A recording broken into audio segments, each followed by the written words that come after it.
Assalamualaikum warahmatullahi wabarakatuh. Waalaikumsalam. Sahabat-sahabat Om TV, alhamdulillah di hari Ahad yang sangat cerah ini, alhamdulillah Om TV kedatangan seorang tamu istimewa. Ya, beliau adalah guru kita, Ustadz Amanto Suryalangka. Ya. Masya Allah. Selamat datang Ustadz di studio Om TV yang seadanya ini. Jadi beliau tadi lagi ceramah di masjid, kita culik. Ya, jadi supaya beliau ikut bisa berbagi ilmu melalui studio Om TV. Bagaimana kabarnya hari ini? Alhamdulillah baik, Masya sehat. Allah, Semoga sehat semuanya. Amin, Masya Allah.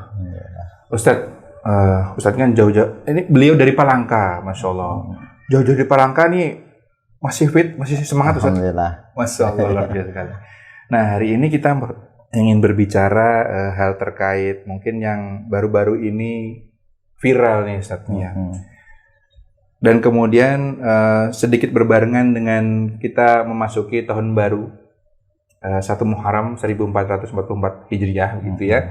Artinya kalau kita membahas tahun baru Islam ini tidak akan terlepas dari hijrahnya Nabi itu sendiri, karena kan perhitungan tanggal ditautkan dari hijrahnya Nabi itu. Nah, berbicara tentang hijrah gitu ya. Kalau dulu Nabi hijrahnya pindah tempat begitu ya untuk berdakwah. Nah, kita ingin mendengar pencerahan Ustadz ini. Kita mendengar akhir-akhir ini banyak berita-berita yang diviralkan begitu ya, yang disebarkan yang berpotensi untuk mempengaruhi generasi-generasi muda kita, tapi yang negatif nih. Contohnya yang terbaru adalah yang lagi viral nih, pasti semua udah tahu ya, Citayam Fashion Week itu. Bagaimana hal itu malah berusaha untuk dibudidayakan di banyak daerah begitu, di daerah-daerah tertentu mau mencontoh ini. Jadi sebenarnya bagaimana seharusnya generasi-generasi kita ini, yang khususnya yang masih muda-muda yang akan tumbuh, yang menggantikan generasi-generasi berikutnya ini, menyikapi hijrah itu sendiri. Apa yang harus dilakukan seharusnya oleh kaum-kaum muda ini? Ya, silakan Ustaz. Ya, bismillahirrahmanirrahim. Pertama saya berterima kasih diberi kesempatan untuk hadir di MQ ya, Madinatul Quran. Semoga ini menjadi salah satu saham kita dalam rangka pertama beramal soleh, kedua tidak hanya kita yang beramal soleh, tapi juga kita ingin mensolehkan masyarakat. Ya, karena ini juga bagian yang tidak boleh terpisahkan. Jangan sampai orang secara pribadi dia baik, tapi lingkungannya tidak ikut. Ya, jadi soleh dan muslih itu harus kita lakukan. Nah, terkait dengan tahun baru Islam memang senantiasa dikaitkan dengan peristiwa hijrahnya Rasul Sallallahu Alaihi Wasallam. Dan memang hijrah Rasul itu adalah momentum perbaikan, ya, momentum perubahan ke arah hidup yang jauh lebih baik.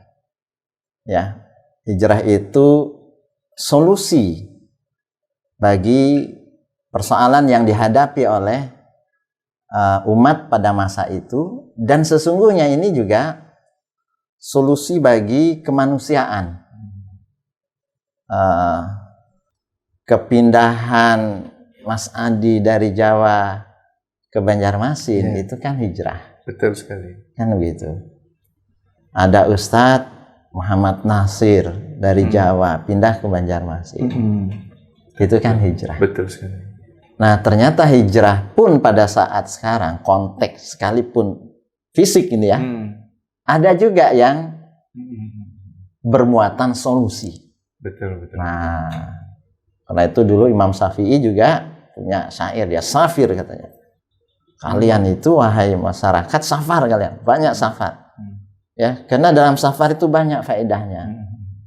Ya, thalabu ilmin, Anda dapat ilmu. Kasbu ma'isyah, Anda dapat ya penghidupan yang baru, ekonomi baru, terbaiki kondisi ekonominya. Nah, berarti solusi dia. Solusi ya. Ya, banyak solusi. Karena itu dulu orang yang nggak hijrah dikecam oleh Quran. Ya, siapa yang nggak hijrah dulu dikecam. Bahkan di Quran disebutkan, innal ladzina tawaffahumul malaikatu dzalimi anfusihim. orang-orang yang diwafatkan oleh malaikat gara-gara tidak hijrah, menzalimi diri mereka sendiri.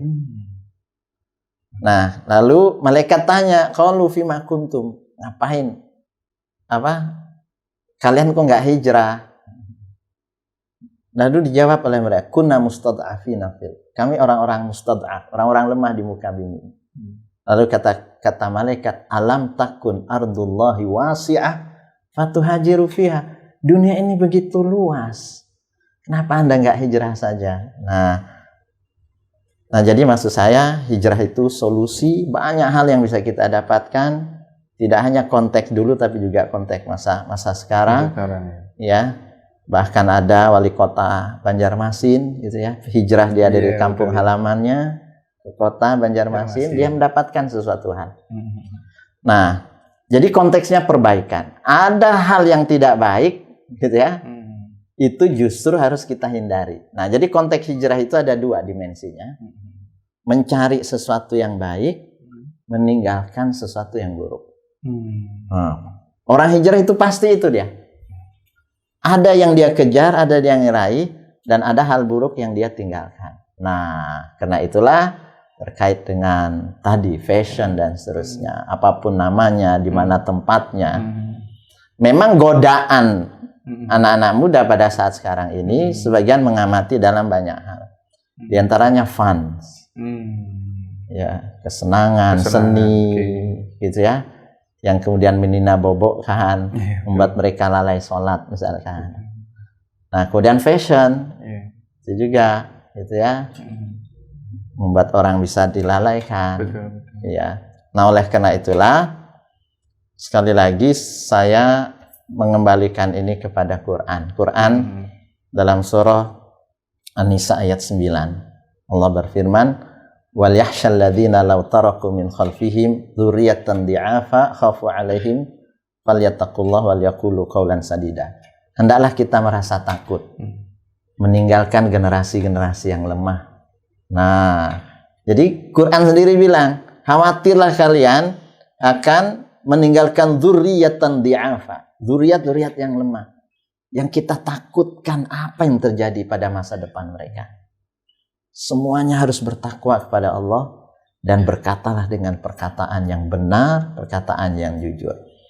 Nah, kelemahan dari sisi apa? Kelemahan dari sisi akidah, iman, kelemahan dari sisi moralitas, kelemahan dari sisi ibadah. Sebetulnya Islam itu kan sudah punya panduan. Silahkan mau berbuat apapun, tapi jangan tinggalin sholat, misalkan. Ya, jangan melakukan perbuatan yang menuju ke arah perzinahan, membuka aurat, pergaulan bebas dan seterusnya. Nah, hal-hal seperti ini ya, untuk konteks membuka lembaran baru gitu ya, karena kita berada di awal tahun. Mari yang buruk-buruk itu kita tinggalkan, buka lembaran baru yang baik. Nah, ayat tadi berpesan, tolong orang tua harus juga ikut mengawasi anak-anaknya. Kan gitu ya. Karena konteksnya tadi, hendaklah kamu takut. Yang takut siapa? Para orang tua. Nah, oleh karena itulah basis pendidikan yang utama itu ada dalam keluarga. Ya, sejauh mana kemudian peran keluarga itu dominan dalam keluarga itu. Karena itulah pendidikan sedari dini itu harus diajarkan. Nah, oleh karena itu tidak 100% kita bisa menyalahkan fenomena yang ada itu. Kita juga harus bermuhasabah. Jangan-jangan gitu ya, peran yang kemudian lemah dari orang tua yang menyebabkan ini semuanya bisa terjadi. Karena itu ambil alih peran ini. Orang tua punya tanggung jawab mendidik anaknya, menjadikan mereka orang yang beriman, soleh gitu ya. Lalu kemudian di akhirat nanti mereka akan dimintai tanggung jawab sejauh mana bisa mendidik anak-anak mereka dengan pendidikan terbaik. Oke. Jadi artinya bahwasanya saat ini pertama bahwasanya kita sebagai mungkin orang-orang yang sudah lebih paham terlebih dahulu mempunyai kewajiban untuk merangkul mereka begitu ya, Ustaz ya. Dan kemudian yang kedua yang tidak kalah penting, generasi muda yang ingin mengkreat sesuatu, ingin membuat karya sesuatu itu alangkah baiknya bila mana tidak melalaikan nilai-nilai Islam itu sendiri, Ustaz ya. Ya, betul. Nah, Masya Allah, luar biasa sekali. Jadi pencerahan yang sangat luar biasa, Ustaz, yang sudah diberikan. Nah, jadi mungkin sebelum ditutup nih Ustaz nih, mungkin ada nggak sih sesuatu yang mau disampaikan terkait Om Ki TV ini, begitu ya kan? Kan ini Om Ki TV ini kan ingin juga istilahnya ikut berperan dalam menciptakan generasi-generasi robani begitu, Ustaz ya. Bagaimana, Ustaz? Ya, ini memang harus diperankan tidak hanya satu pihak. Ya, Quran mengatakan wa ta'awanu 'alal birri wat taqwa. Bekerja sama kalian, bergotong royong, bahu membahu dalam rangka membangun kebaikan dan ketakwaan. Jadi membangun ketakwaan itu tidak bisa satu pihak, harus banyak pihak. Nah, apalagi sekarang sosial media, peran TV seperti ini, media sosial harus dihidupkan. Ya, betapa banyak orang yang menyaksikan lalu dia dapat hidayah. Yang terkadang kalau saya ceramah di satu masjid, yang dengarkan orang di masjid situ saja. Ya, dengan skala yang terbatas. Tapi kan kita tidak tahu kalau kemudian lewat media televisi ini, betul. Ya, audio visual, jangkauannya jauh lebih besar, jauh lebih luas. Ada orang yang lagi galau, lagi terpuruk, lagi jatuh, dia dengar sebentar, lalu dia kemudian tercerahkan. Betapa banyak pahalanya. Ya, semua kru yang terlibat di sini akan dapat pahala. Nabi berpesan sama Ali, ya Ali, la ayyahdiyallahu bika rajulan wahidan khairun laka min humrin na'am. Wahai Ali, kamu bisa memberi hidayah, memberi pencerahan pada satu orang makhluk, lalu dia menjadi baik, lebih baik daripada onta berwarna merah. Kendaraan yang paling mewah pada saat itu. Mungkin sekarang apalah, entah Mercy, entah apa. Itu hadiah bagi orang yang membuat orang tercerahkan. Entah lewat ceramah kita, entah lewat syutingan kita, lewat media kita. Satu orang tercerahkan. Bagaimana kalau ratusan orang yang tercerahkan? Nah, oleh karena itulah, ya betapa pentingnya hal seperti ini harus digalakkan, harus disupport, harus didukung. Dan saya secara pribadi ya mengapresiasi usaha yang dilakukan ini. Dan mudah-mudahan kita bisa bekerja sama dalam rangka membangun generasi yang lebih baik, sebagaimana generasi yang juga diceritakan dalam Quran, yaitu surah Luqman.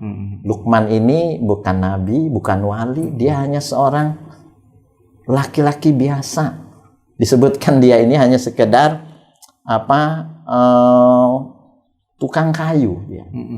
Tapi kenapa namanya diabadikan di dalam Quran? Karena berhasil mendidik anaknya dengan pendidikan terbaik.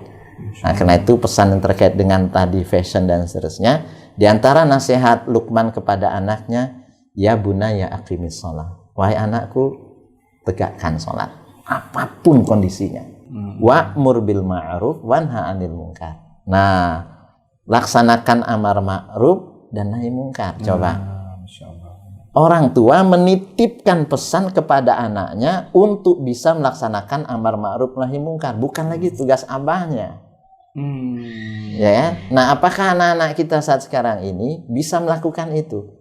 Sekarang sudah waktunya sholat, stop dulu nih kita futsal. Oke.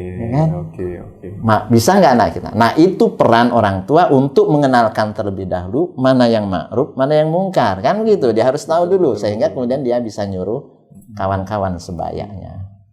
Nah, mudah-mudahan ya pertemuan ini bermanfaat. Sekali lagi terima kasih atas waktunya dan semoga Allah berikan kita pahala yang berlimpah ya karena berhasil dan berusaha mendakwahkan lewat ya media yang jauh lebih luas lagi jangkauannya. Masya Allah. Terima kasih Ustaz. Sahabat-sahabat luar biasa. Jadi mari kita menjadi generasi-generasi yang bermanfaat begitu ya. Menciptakan sesuatu, mengkreat sesuatu, membuat karya itu yang kemudian mempunyai efek yang bisa membuat orang lebih terdorong untuk menjadi lebih baik begitu ya Ustaz ya. Jangan malah membuat sesuatu viral malah lalai begitu. Nah, jadi mudah-mudahan pertemuan kali ini menjadi sebuah pencerahan Nah, yang langsung diaplikasikan lah ya. Jadi habis didengar jangan cuma didengar aja, besok lupa gitu. Nah, jadi terima kasih sekali lagi Ustadz Amanto, dan mudah-mudahan nanti perjalanan menuju Palangka selamat sampai tujuan. Amin. Okay. Sampai di sini sahabat Omki TV, bertemu di lain kesempatan. Assalamualaikum warahmatullahi wabarakatuh. Waalaikumsalam warahmatullahi wabarakatuh.